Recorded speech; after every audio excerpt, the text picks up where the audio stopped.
"Get this poor old woman away from our table," my daughter-in-law said loudly enough for half the restaurant to hear. And for a moment, the entire dining room went silent except for the soft clinking of silverware and jazz music drifting through the speakers above the bar. I stood there beside the table with my purse hanging from my shoulder and my black wool coat still buttoned from the cold November air outside, staring at Brittany as if I no longer recognized the woman sitting across from my son. The overhead chandelier cast a warm amber glow over the white tablecloths and polished wine glasses, but suddenly the room felt colder than the cemetery I had visited less than an hour earlier. I had come straight from my husband's grave. I still had dried leaves clinging to the hem of my skirt from kneeling beside his headstone. 8 months ago, Walter Carter had been buried under a gray Vermont sky, while our son Jason cried quietly beside me and promised that no matter what happened, we would always be family. But promises made at funerals don't always survive real life. "Brittany," Jason muttered under his breath, glancing nervously around the restaurant. Not so loud. But he didn't defend me. That was the part that hurt the most.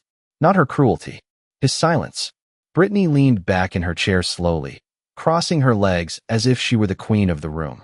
Her diamond bracelet sparkled beneath the restaurant lights while she lifted her wine glass with one manicured hand. "She's embarrassing us," she said calmly. "Look at her coat. People probably think she wandered in off the street."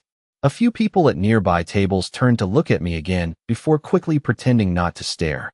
I suddenly became aware of every wrinkle in my coat, every silver strand in my hair, every sign that I was no longer the polished woman I used to be when Walter was alive.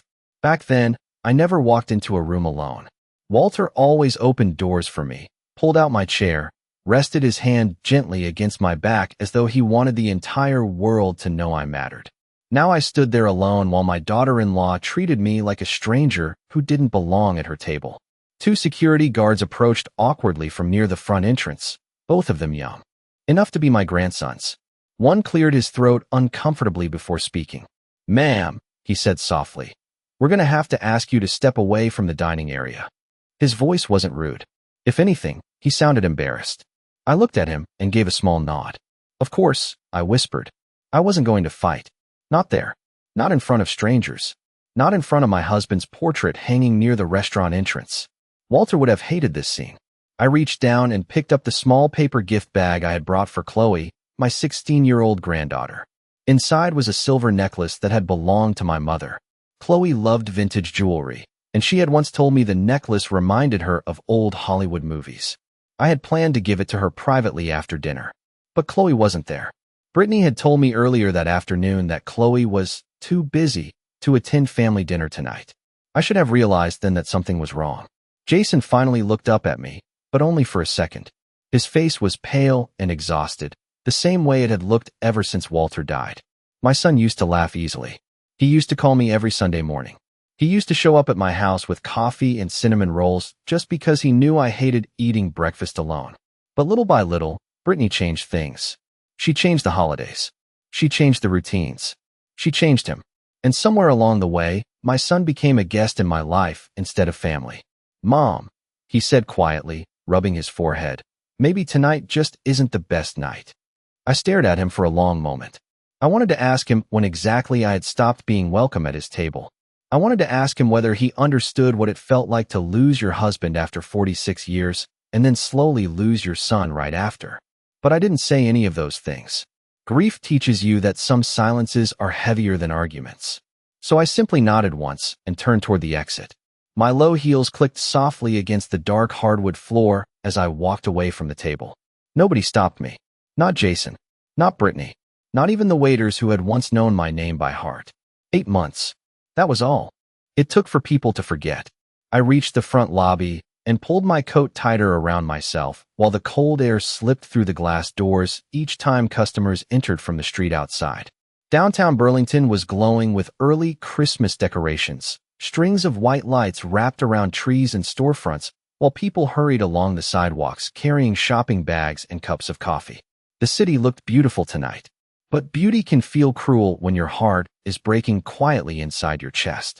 I was about to step outside when I heard hurried footsteps behind me.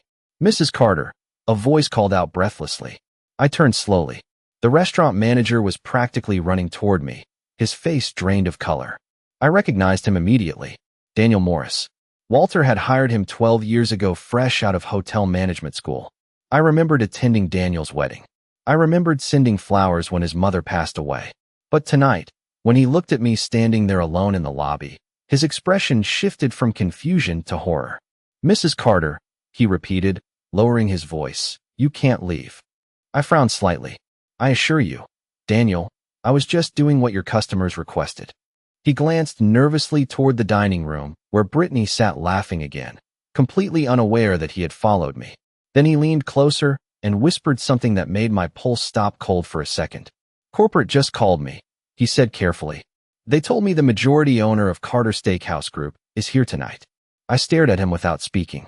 Daniel swallowed hard. "They said it's you." Behind us, I heard laughter from the dining room again. Brittany's laughter. Loud, careless, victorious.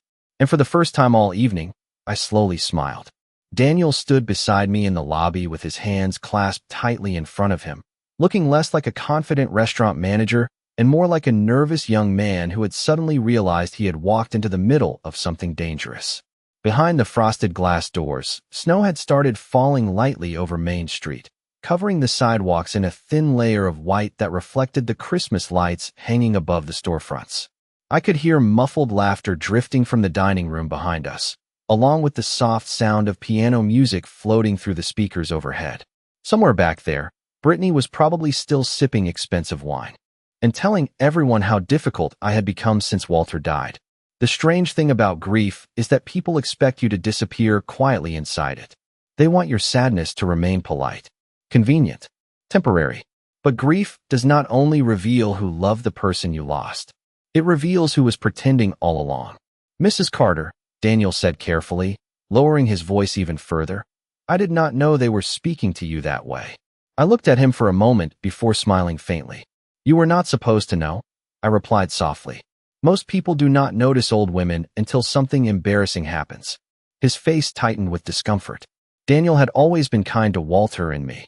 When he first started managing the Burlington location years ago, Walter used to joke that Daniel worked harder than anyone in the entire company, except me. Walter always said I had the sharper instincts between the two of us. He built restaurants. I built loyalty.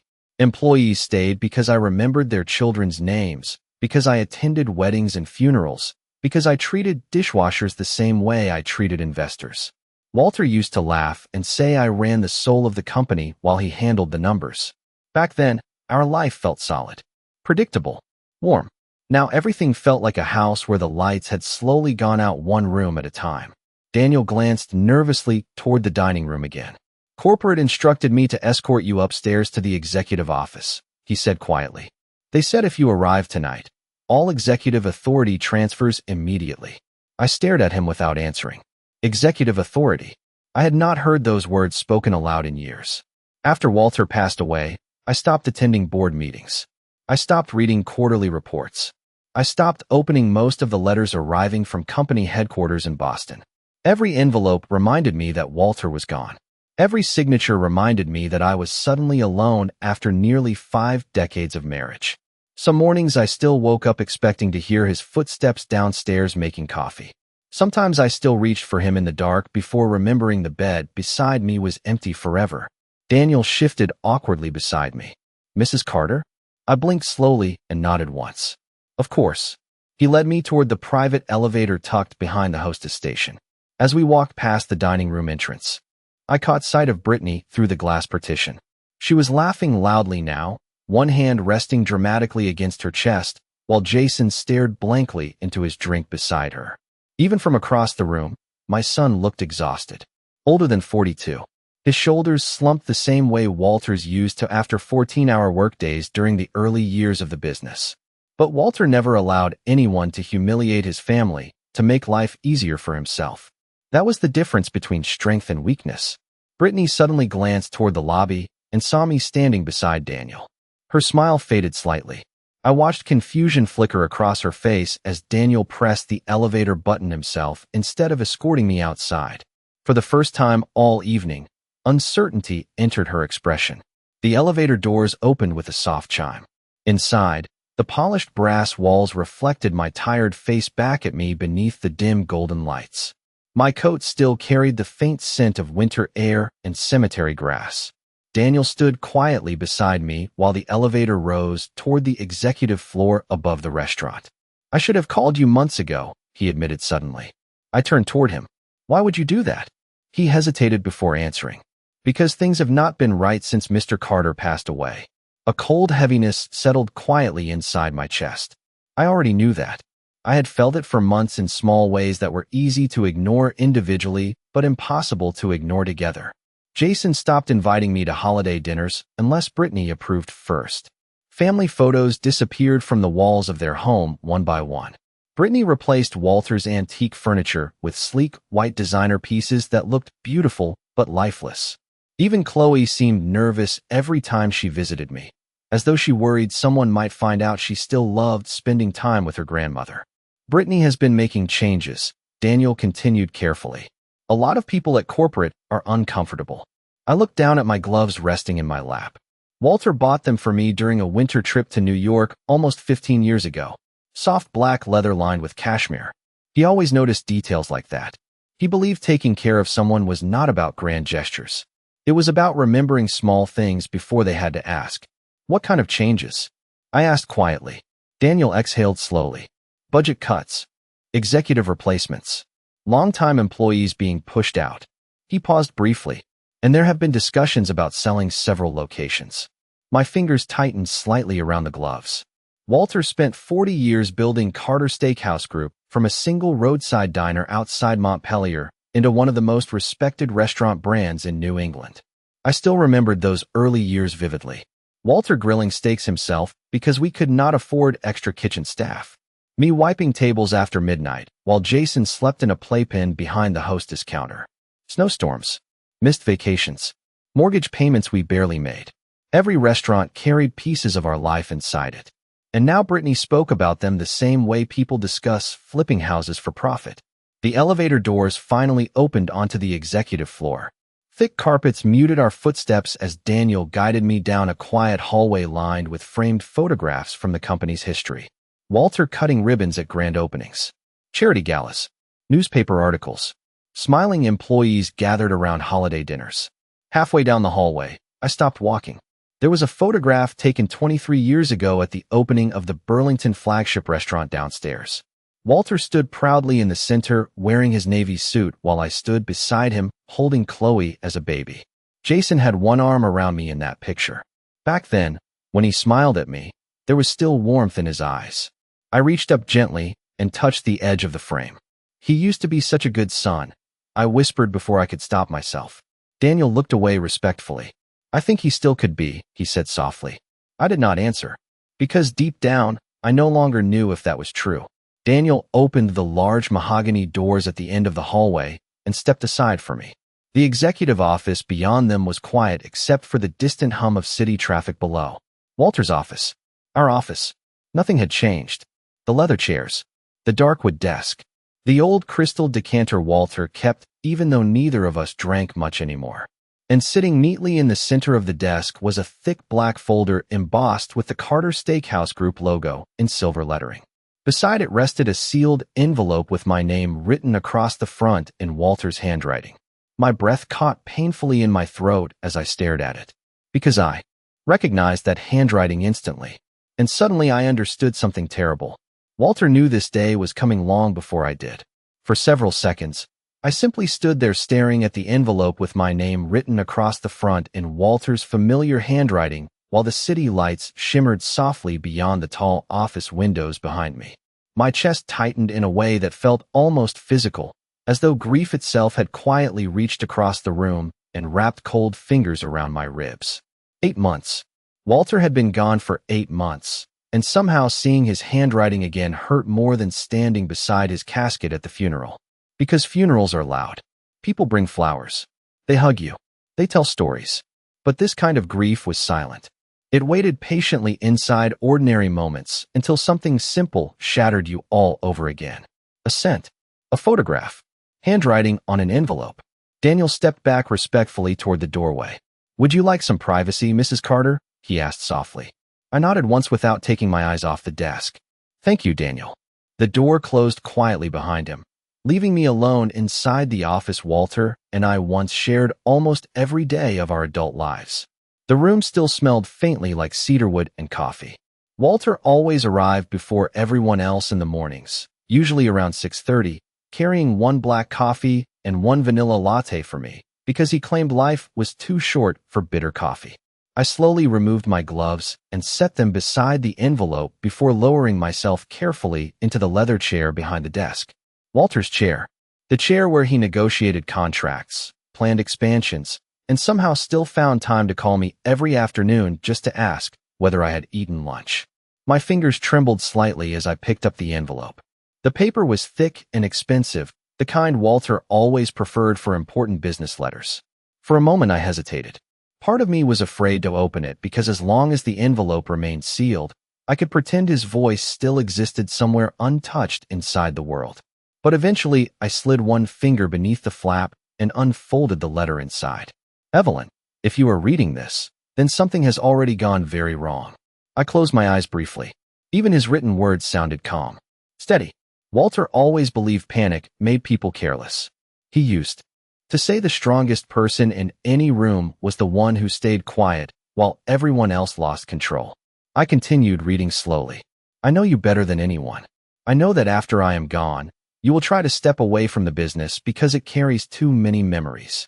I also know that Jason loves deeply but weakens easily when someone stronger controls the room around him.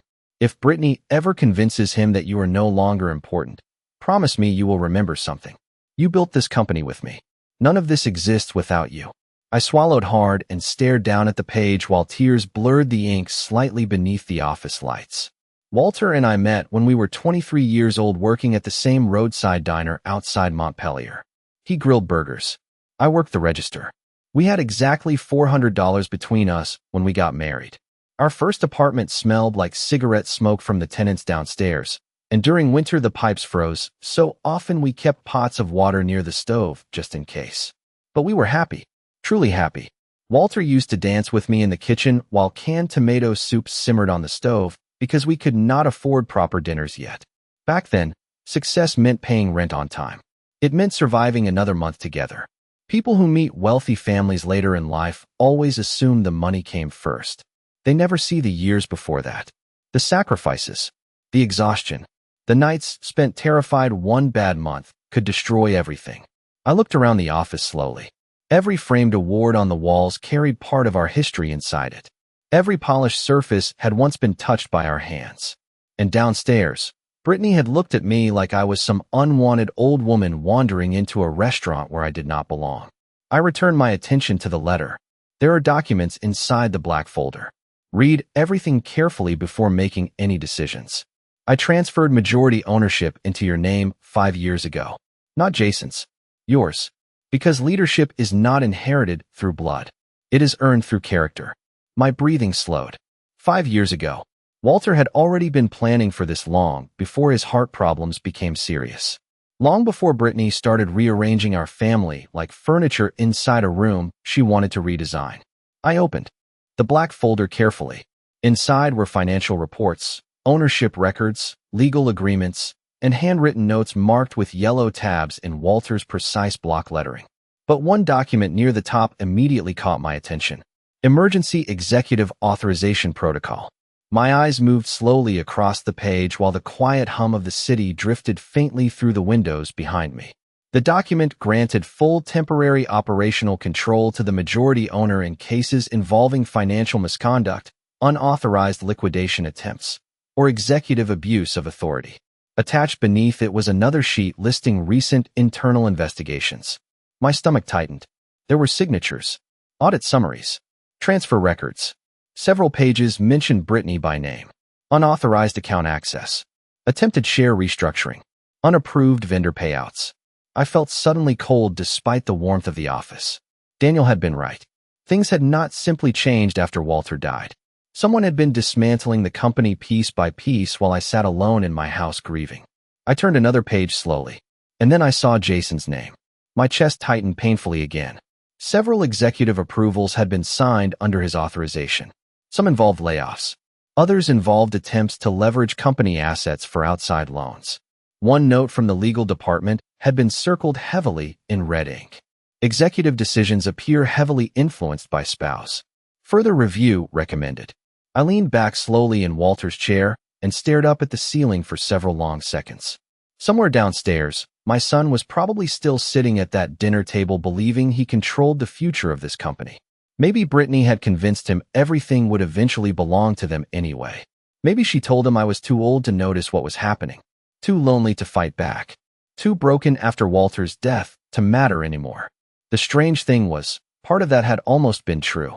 After the funeral, I stopped paying attention to the world around me because surviving each day already felt exhausting enough. I stopped cooking proper meals. I stopped opening curtains. Sometimes entire afternoons disappeared while I sat in Walter's study holding one of his sweaters just because it still smelled faintly like him. Brittany probably mistook grief for weakness. Many people do. They think quiet women are powerless because they are not loud. But Walter understood something different about me. He always had. My eyes drifted toward the final page inside the folder. At the bottom, clipped neatly beneath the documents, was a small handwritten note in Walter's unmistakable script. If they ever make you feel small, Evelyn, remind them whose name built the doors they walk through. I stared at those words for a long time while snow continued falling softly outside the windows. Then slowly, for the first time since Walter died, something inside me stopped grieving long enough to become angry. I remained alone in Walter's office for almost an hour after reading the letter, sitting quietly beneath the warm glow of the desk lamp while snow drifted steadily outside the windows overlooking downtown Burlington. The city looked peaceful from up there. White rooftops, Christmas lights wrapped around bare tree branches, couples hurrying through the cold carrying shopping bags and paper coffee cups. Life continued moving outside as though nothing had changed. But inside that office, something had changed completely. Grief had kept me frozen for months, suspended somewhere between memory and survival. But now another feeling had begun rising slowly beneath the sadness. Clarity. I finally understood why Brittany had grown bolder over the past year. Why she spoke to me with that thin layer of false politeness, barely hiding her irritation. Why Jason slowly stopped questioning her decisions, even when they hurt people. They thought I was no longer paying attention. And for a while, they were right. I reached for another document inside the black folder and began reading through financial reports more carefully. Walter had marked important sections with handwritten notes in the margins, small reminders written in blue ink using the same calm, precise handwriting I had loved for nearly 50 years. Watch this account. Delay approved by Jason. Unusual transfer request. Each note felt less like business strategy and more like a husband quietly trying to protect his wife from a storm he knew was coming. My eyes drifted toward the old framed photograph sitting on the bookshelf beside the desk. Walter and I stood outside our very first diner sometime in the early 1980s, smiling proudly beneath a crooked sign that simply read Carter's Grill. The building itself had been tiny. 12 booths, a leaking freezer, floors that creaked every winter when the pipes froze beneath them. But we loved that place. We worked 18-hour days for years trying to keep it alive. Walter handled the grill while I managed customers, books, suppliers, payroll, and every emergency nobody else wanted to deal with. Some nights we slept in the office because driving home felt impossible after closing. Other nights we sat together counting quarters from the register, just hoping we had enough money to cover utility bills. Success did not arrive all at once. It arrived slowly through exhaustion and sacrifice. That was the part Brittany never understood. To her, wealth looked effortless because she only saw the finished version of our life. She never saw Walter scraping ice off delivery trucks at 5 in the morning or me balancing invoices at our kitchen table while Jason slept beside me wrapped in restaurant aprons because we could not afford babysitters yet. The office phone suddenly rang sharply, pulling me back into the present. I stared at it for a second before answering. Hello. There was silence on the other end for a moment before Jason's voice finally appeared, strained and uneasy. Mom. I leaned back slowly in Walter's chair. Yes. Another pause followed. I could hear muffled restaurant noise behind him. Dishes clinking. Voices. Brittany speaking somewhere nearby, though too far away for me to understand her words. Daniel said you went upstairs, Jason said carefully. Are you still here? I glanced toward the office door. I am. He exhaled heavily. Mom, Brittany got carried away earlier. You know how she is sometimes. I closed my eyes briefly. That sentence alone explained almost everything wrong with my son. You know how she is. Not she was wrong. Not I am sorry. Just another excuse carefully wrapped around cowardice. Yes, I said quietly. I do know how she is. Jason lowered his voice further. Can we please not make tonight into a bigger issue than it already is? I looked down at Walter's letter still resting beside my hand. For nearly 8 months, I had blamed grief for the growing distance between Jason and me. I told myself losing his father changed him. I told myself everyone mourned differently. But now I realized something far more painful. My son had not simply become distant. He had become weak. Weak people do terrible things when stronger personalities give them permission. Jason, I said softly, did you know Brittany planned to embarrass me tonight? Silence. Long enough to answer the question without words. I felt something inside my chest settle quietly into place. Not anger anymore. Acceptance. Mom, she was upset, he finally muttered. Things have been stressful lately. I almost laughed at that. Stressful. As though stress explained humiliation. As though pressure transformed cruelty into something reasonable. Did she also tell you to stop Chloe from visiting me? I asked calmly. He hesitated again. That is not fair. Did she? Another silence. The truth about betrayal is that the lies hurt less than the pauses. We thought some space might help, he admitted quietly. I stared out the office windows while snow continued falling over the city below. Chloe had visited me every Sunday afternoon for nearly 10 years. We baked pies together, watched old movies together, talked about school and books and boys she liked, but was too embarrassed to tell her parents about. Then suddenly, after Walter died, the visits became less frequent. Brittany always had explanations ready. Homework, sports practice, family plans. I believed her because trusting family feels easier than accepting rejection. Your father would be ashamed of this, I said before I could stop myself. Jason inhaled sharply. Do not do that. Do not do what? Do not use Dad against me. His voice hardened slightly now, defensive in the way people become when guilt starts pressing too heavily against their conscience. You have no idea what things have been like since he died. I looked around Walter's office slowly. The leather chair, the old photographs, the company awards hanging on the walls. My husband's entire life surrounded me while my son stood downstairs pretending I no longer mattered. Actually, I replied quietly, I think I finally do. He fell silent again. Then finally he spoke in a lower voice. Brittany is worried you are going to interfere with some business decisions. There it was. The real reason beneath everything else. Not grief. Not family tension. Money. Control. Ownership. Brittany did not want a lonely widow sitting quietly in the background anymore. She wanted complete access to the empire Walter and I built together. And are you worried too? I asked. Jason answered too quickly this time. No, but he sounded uncertain even to himself. I reached for the black folder and opened it slowly beside me. Jason, I said carefully, have you read your father's final executive agreements? The silence that followed stretched so long I could almost hear him thinking. What agreements? He asked finally. My fingers rested gently against the ownership documents.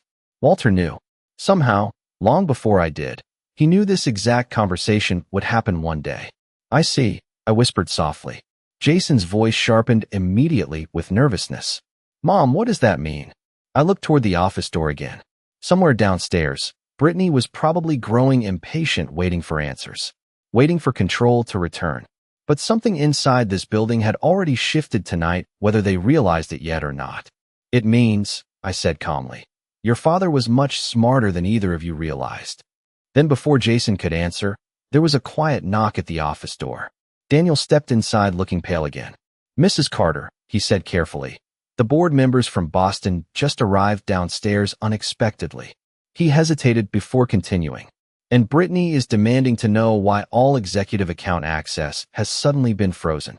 Slowly, very slowly, I smiled. Daniel remained standing near the office doorway while snow tapped softly against the tall windows overlooking the city below. The warmth inside the executive office contrasted sharply with the cold, not tightening inside my chest as I processed what he had just told me. Brittany was downstairs demanding answers. The board members from Boston had arrived unexpectedly. Executive accounts were frozen, and for the first time in months, events were unfolding beyond her control. I slowly closed the black folder in front of me and rested both hands on top of it. Walter always said powerful people reveal their true character the moment they stop controlling the room. Brittany had spent years mastering control. Control over conversations. Control over appearances. Control over my son. But tonight, something had shifted. Which board members? I asked quietly. Daniel stepped farther into the office. Richard Holloway and Susan Mercer, he replied. They came directly from Logan Airport after receiving the executive freeze notice. I nodded slowly. Richard and Susan had worked beside Walter for decades. Richard handled expansion strategy, while Susan managed corporate legal affairs. They attended our anniversary parties, sent flowers after Walter died. Unlike many executives who drifted through companies chasing titles and bonuses, Richard and Susan understood where Carter Steakhouse Group came from. They remembered the years before private jets and investor dinners. The years when Walter and I personally cleaned bathrooms after closing because we could not afford janitorial staff yet. Have they spoken to Jason? I asked.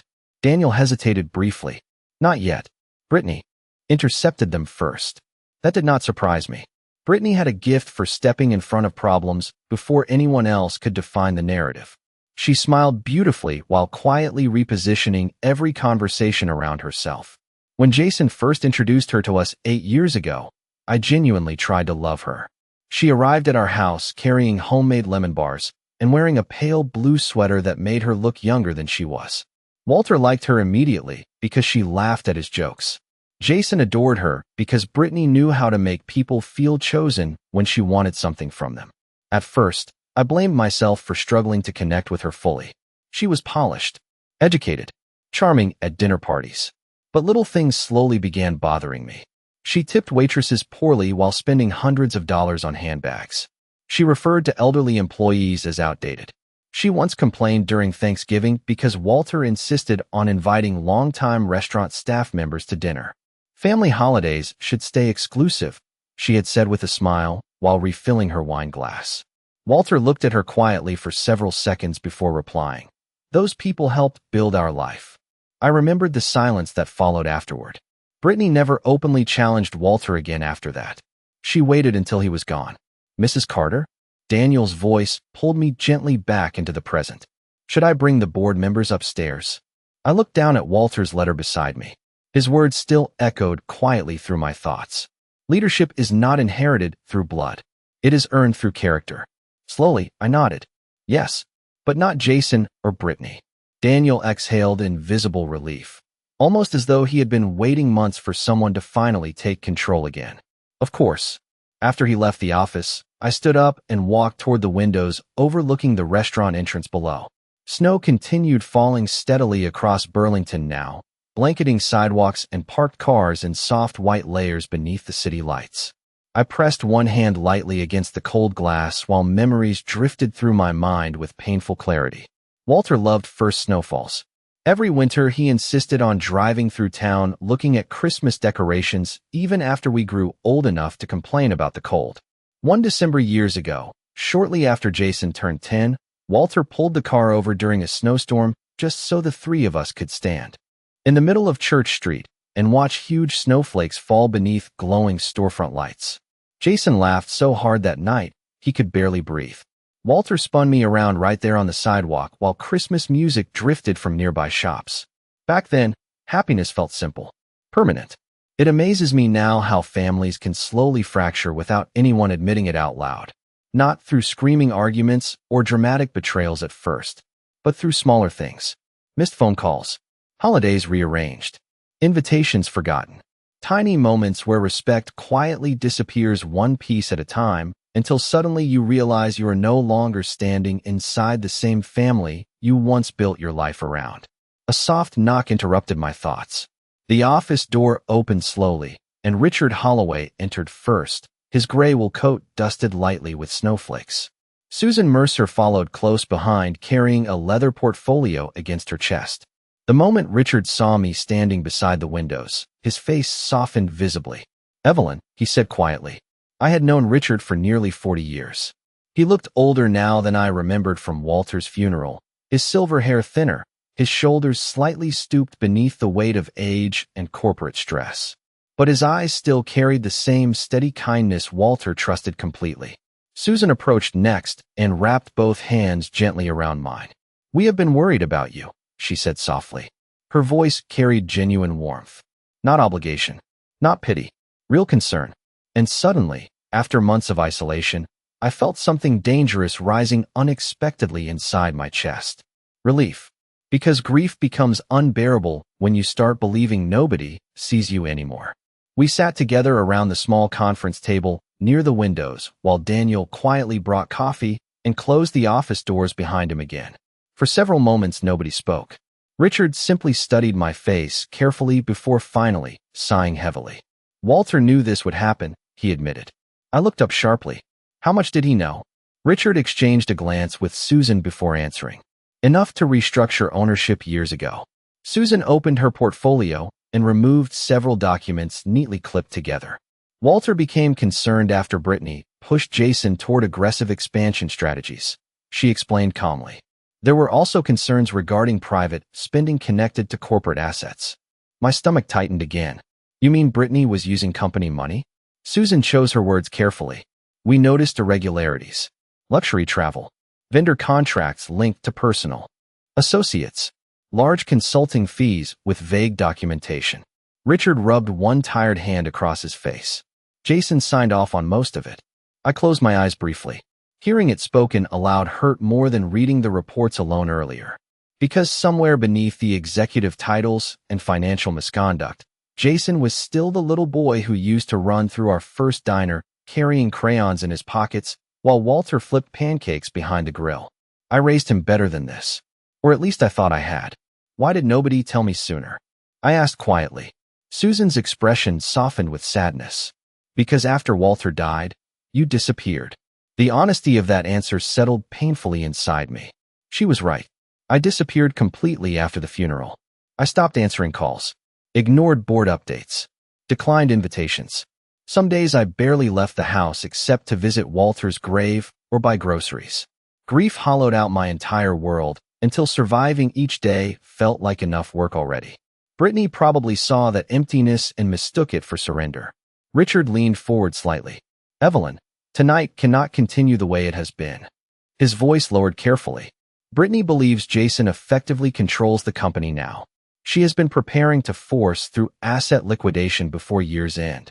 I stared at him silently, including this flagship property downstairs. For a moment, the office became completely still except for the quiet ticking of Walter's old wall clock near the bookshelf. The Burlington flagship restaurant. The very building where Brittany humiliated me tonight. The restaurant Walter once called the heart of our entire company. They plan to sell it. Richard slid another document slowly across the table toward me. There is more, he said quietly. I lowered my eyes toward the page. And the moment I saw Chloe's name mentioned inside the trust restructuring proposal, the last traces of hesitation disappeared completely. For several long seconds, I simply stared down at the document resting on the conference table while the soft ticking of Walter's old wall clock echoed through the office behind me. Chloe's name sat there in black ink beneath a proposed trust restructuring agreement connected to company assets and future inheritance allocations. My granddaughter was 16 years old. 16. She should have been worrying about school dances and college applications, not becoming tangled inside corporate manipulation orchestrated by adults who were supposed to protect her. What exactly is this? I asked quietly without lifting my eyes from the page. Susan folded her hands carefully together before answering. 3 months ago, Brittany requested revisions to the Carter family trust structure. My stomach tightened slowly. On what grounds? Richard let out a tired breath. She argued that because you were emotionally withdrawn after Walter's death, future inheritance control should shift toward Jason directly. I looked up sharply. And Chloe? Susan exchanged another glance with Richard. Brittany wanted provisions added limiting Chloe's direct access to trust distributions unless approved through parental oversight.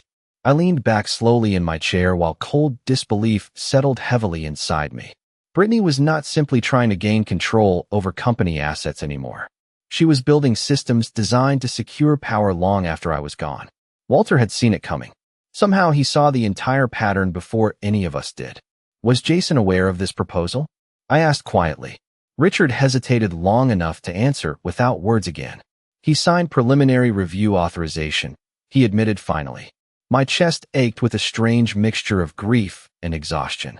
There is a specific kind of heartbreak that comes from realizing someone you raised with love slowly became unrecognizable while you were too busy protecting your memories of who they used to be.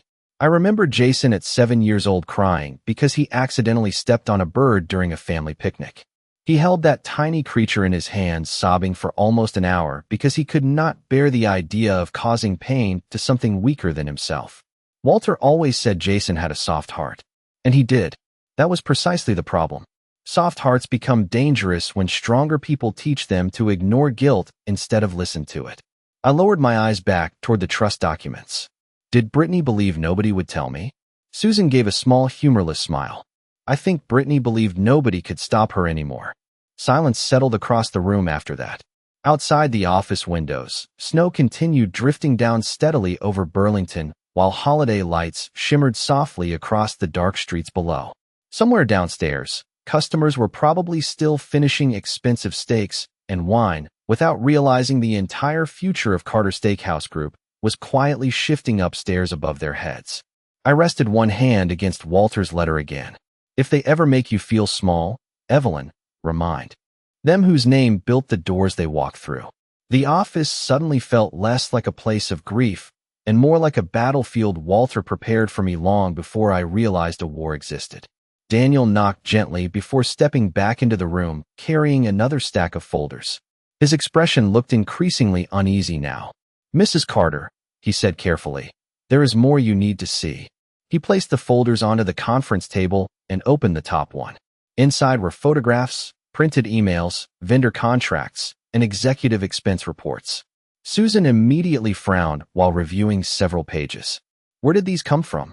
Daniel swallowed visibly. Anonymous internal submissions. They started arriving about 6 weeks ago. Richard adjusted his glasses while flipping through the documents. Good Lord. I leaned forward slowly. One photograph showed Brittany hosting a private dinner party at a luxury resort in Aspen using a corporate hospitality account billed directly to company operations. Another showed invoices connected to consulting firms owned by one of Brittany's college friends receiving hundreds of thousands of dollars for vague branding services that appeared never to exist. There were jewelry purchases hidden under executive entertainment expenses, private charter flights, personal renovations disguised as corporate retreats. The numbers blurred together after a while, not because they were shocking financially. Carter Steakhouse Group was large enough to absorb those losses temporarily. What hurt was the entitlement beneath all of it. Brittany did not steal out of desperation. She stole because she believed the company already belonged to her. Jason approved these? I asked quietly. Daniel looked uncomfortable. Most of them. I closed my eyes briefly again. Walter spent decades teaching Jason the value of responsibility.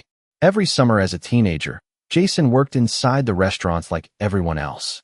He cleaned tables, washed dishes, took orders. Walter refused to hand him executive privileges without understanding the work behind them first. Respect every dollar, Walter always told him, because every dollar represents somebody's time. I remember Jason at 19 proudly buying me a birthday necklace with money he earned himself after working 70-hour weeks during tourist season. He once understood sacrifice. Somewhere along the way, Brittany convinced him comfort mattered more than integrity. Daniel carefully slid one final document toward me. This arrived yesterday, he said quietly. My eyes moved across the page slowly. Proposed sale agreement. Burlington flagship property. My fingers tightened around the edge of the paper. The restaurant downstairs, the heart of everything Walter and I built together. They planned to sell it to a hospitality investment group based out of Chicago. The estimated closing date was less than 6 weeks away. Without board approval? Susan asked sharply. Daniel nodded once. Brittany believed once the trust restructuring finalized, majority resistance would disappear. I stared silently at the document while something cold settled firmly into place inside me. That restaurant was not just real estate. Walter proposed to me inside the unfinished dining room before the place officially opened 23 years ago. Chloe took her first steps near the hostess stand downstairs. Jason celebrated every birthday. Their growing up after our original diner finally became successful enough to expand. Every inch of that building carried our family history inside it, and Brittany treated it like an asset line on a spreadsheet. Richard rubbed one tired hand across his jaw. Evelyn, we need to discuss next steps carefully. But I barely heard him, because suddenly another memory surfaced sharply inside my mind. 3 weeks earlier, Chloe called me late one evening while whispering softly into the phone. "Grandma," she said nervously, "do not tell Mom I called." At the time, I assumed Brittany had simply become stricter lately. But now the memory continued unfolding differently inside my thoughts. Chloe sounded frightened. "Dad and Mom keep arguing about Grandpa's company," she whispered. "Mom says once the old restaurant sells, everything changes." My stomach turned slowly. Chloe knew. Maybe not the details, but she knew enough to be afraid. "Mrs. Carter?" Daniel's voice interrupted my thoughts carefully again. "There is something else." He reached into his suit jacket and removed a small folded piece of paper. "One of the waitresses downstairs asked me to give this to you privately." I unfolded it slowly. The handwriting was shaky but familiar immediately. "Grandma, please do not leave yet. I need to talk to you before Mom finds me. Chloe." I stared at the note for several seconds while the room became completely silent around me. Then slowly, very slowly, I stood up from the conference table. Because whatever happened next, I suddenly understood one thing with complete certainty. Brittany was no longer only threatening my husband's legacy. She was threatening my granddaughter too. And that changed everything. The note trembled slightly between my fingers while the office remained completely silent around me. "Grandma, please do not leave yet. I need to talk to you before Mom finds me." Even reading those words filled me with a sadness so deep it almost felt physical. Children are not supposed to sound afraid of their own parents. They are not supposed to write secret notes in restaurants asking grandparents for help. I folded the paper carefully and slipped it into my coat pocket before looking toward Richard and Susan. "Where is Chloe now?" Daniel answered first. "One of the hostesses said she arrived about 20 minutes ago through the back entrance." My stomach tightened immediately. "Did Brittany see her?" Daniel shook his head. "Not yet." I nodded slowly. "Bring her upstairs privately." Daniel left the office quickly while the others remained seated around the conference table watching me carefully. I could feel the atmosphere inside the room changing now. Earlier, they looked at me with concern. Now they looked at me with something closer to expectation. Leadership returns quietly sometimes. Not through speeches. Not through power. Through decisions. Susan closed the trust documents neatly in front of her. "Evelyn," she said gently, "before Chloe comes up here, you need to understand something important." I met her eyes. "What?" Susan hesitated briefly before continuing. "Several employees reported hearing Brittany discuss assisted living arrangements for you." I stared at her without speaking. Richard looked visibly uncomfortable now. "Apparently, she intended to move you out of your house by spring." The words settled over me slowly, strangely calmly. Maybe because part of me already suspected it. Over the past several months, Brittany repeatedly brought up retirement communities during family dinners. Always casually. Always with that bright artificial smile she used whenever she disguised cruelty as concern. "You would love someplace maintenance-free, Evelyn. People your age should not handle stairs alone. There are wonderful senior communities in Florida." At first, Jason used to look embarrassed whenever she said those things. Then gradually he stopped reacting at all. That was how Brittany operated. She repeated ideas until resistance became exhaustion. Walter used to call it erosion. "Some people do not break boundaries," he once told me. "They wear them down slowly until nobody remembers where the line was anymore." A quiet knock interrupted the room. Daniel reopened the office door carefully, and Chloe stepped inside behind him. The moment I saw her face, my heart broke. A little. She looked exhausted. Her long blonde hair was pulled into a loose ponytail, and her mascara had smudged faintly beneath her eyes as though she had been crying earlier. But what hurt most was the nervousness in her expression. Chloe used to run toward me smiling every time she saw me. Tonight, she looked over her shoulder before entering the room like someone afraid of being followed. "Grandma," she whispered softly. I stood up immediately. "Oh, sweetheart." The second I opened my arms, she rushed across the room and wrapped herself tightly against me. She was taller now than the last time I hugged her properly. 17 next month. Nearly grown. But in that moment, she still felt like the little girl who used to crawl into my lap during thunderstorms while Walter made hot chocolate downstairs. I held her carefully while she trembled slightly against my coat. "It is okay," I whispered softly into her hair. "You are safe." Her breathing shook unevenly for several seconds before she finally pulled back. "Mom is furious downstairs," she admitted quietly while wiping beneath one eye. "She keeps asking why corporate accounts are frozen." Richard and Susan exchanged silent glances behind her. I guided Chloe gently toward one of the leather chairs near the windows. "Tell me why you sent the note." Chloe hesitated before sitting down. Her fingers twisted nervously together in her lap the same way Jason's used to whenever he lied as a child. "Because Mom has been hiding things," she whispered finally. The room became very still. "What kind of things?" I asked carefully. Chloe swallowed hard. "Dad does not know everything." Richard leaned forward slightly. "What do you mean?" Chloe lowered her eyes toward the floor. "Mom has private accounts." My chest tightened again. "Accounts connected to what?" "The company."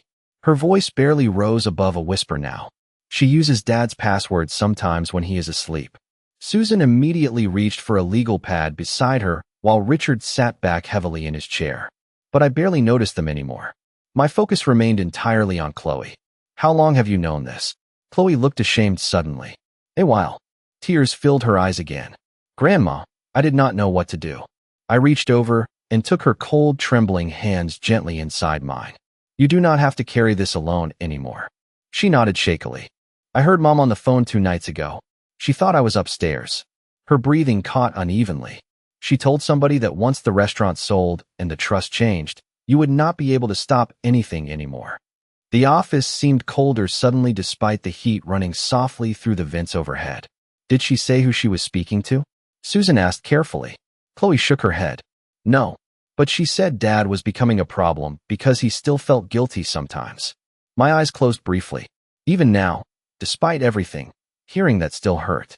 Because beneath all this manipulation and greed, my son remained trapped somewhere inside a life, slowly consuming him piece by piece. Chloe looked up at me again with frightened eyes. "Grandma, Mama's been telling Dad that you blame him for Grandpa dying." The words hit me harder than anything else that evening. For a moment, I could not breathe properly.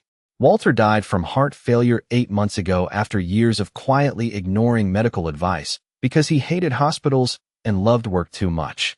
The idea that Brittany weaponized his death against our own son felt almost unbearable. Dad already felt terrible after Grandpa passed away. Chloe continued softly. "Mom kept saying you resented him because he pushed Grandpa too hard to keep expanding the company." Richard muttered something quietly under his breath, while Susan looked genuinely horrified now. But all I could think about was Jason sitting downstairs tonight looking exhausted and hollow while Brittany slowly rewrote reality around him until guilt replaced judgment. Chloe wiped her eyes again. "Grandma, Dad is not evil." Her voice cracked painfully. "He just stopped knowing what was true anymore." That sentence lingered heavily inside the room after she finished speaking. Because deep down, I knew she was right. Brittany manipulated through isolation, through shame, through repetition. She made people question themselves until trusting her felt easier than resisting her. And grieving people are especially vulnerable to that kind of control. I looked toward Walter's office desk, where his final letter still rested beneath the warm desk lamp. Walter understood this too. That was why he left everything structured the way he did. He was never protecting the company from strangers. He was protecting the family from itself. Chloe suddenly stiffened in her chair. "Oh no." I turned immediately. "What is wrong?" Her face went pale. "Mom knows I am up here." Almost on cue, raised voices echoed faintly from the hallway outside the office. Then footsteps approached quickly across the carpet. Sharp heels. Fast. Angry. Daniel's voice tried speaking calmly over the noise. "Ma'am, you cannot enter right now." Another voice answered immediately. "Brittany." Cold. Furious. "Move." Chloe grabbed my hand tightly beneath the conference table. And slowly, very slowly, I stood up.